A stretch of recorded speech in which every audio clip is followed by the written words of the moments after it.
அனைவருக்கும் வணக்கம் நண்பர்களே. கத்திரிக்காய்கள்லாம் முதலாக வந்து காய்கறிகளை மார்க்கெட்டுக்கு அனுப்புறதுக்காக அறுவடை பண்ணியிருக்கோம்.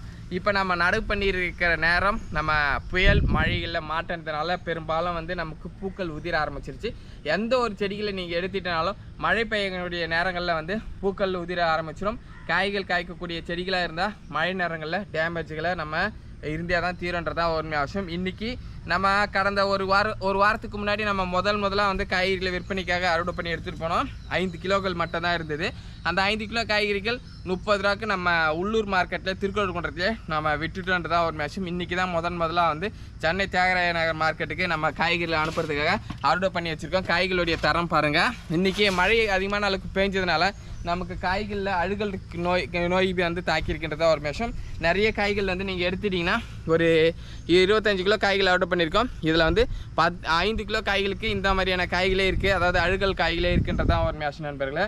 மழை பெய்யும் போது எந்த அளவுக்கு காய்கறிகள் விளைவிக்குதோ அந்த அளவுக்கு நம்மளுடைய காய்கறிகள் வந்து இங்கே வீணாக மாறிடுன்றதான் ஒரு விஷயம் நண்பர்களே.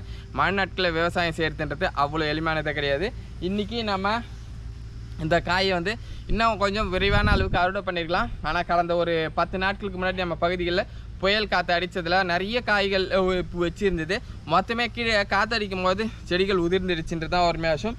அதே போல் வந்து இந்த காற்று மழைகளில் இந்த மாதிரியான கொண்டைகள் கத்திரிக்காய்களை பொறுத்த வரைக்கும் இந்த பச்சையாக இருக்குது பார்த்தீங்களா, இந்த கொண்டையை வச்சு தான் விலையை நிர்ணயிப்பாங்க. இப்போ நீங்கள் பார்த்தீங்கன்னா தெரியும், புயல் காற்றுல வந்து இந்த கொண்டைகள்லாம் வந்து அனைத்தும் டேமேஜ் ஆகிருக்கு.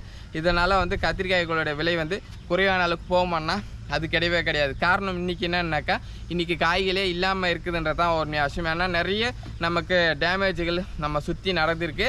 தமிழ்நாடு முழுமைக்கும் மழை பெஞ்சிருக்கு. அந்த மழையில் வந்து இந்த தோட்டக்கலை காய்கறிகளை பொறுத்த வரைக்கும் விவசாயத்தை செய்து ரொம்ப கடினமானது ஒன்றுன்றதான் ஒரு விஷயம். நம்ம எவ்வளவு முயற்சி செஞ்சாலும் தண்ணீர் நின்றுனா காய்கள் அழுக ஆரம்பிக்கும். இந்த மாதிரி பிரச்சனைகளை சந்திக்கலாம். இன்றைக்கி நம்ம தோட்டத்தில் வந்து ஒரு 10லேருந்து 15 கிலோ நல்ல காய்கள் இருக்கும். மார்க்கெட்டுக்கு இன்றைக்கி அனுப்ப போகிறோம். ரொம்ப மகிழ்ச்சியாக இருக்குது. உங்களுடைய விவசாயம் வெற்றியடைன்னு நினைக்கிறவங்க ஒரு லைக் சப்போர்ட் பண்ணுங்கள். நன்றி, வணக்கம் நண்பர்கள்.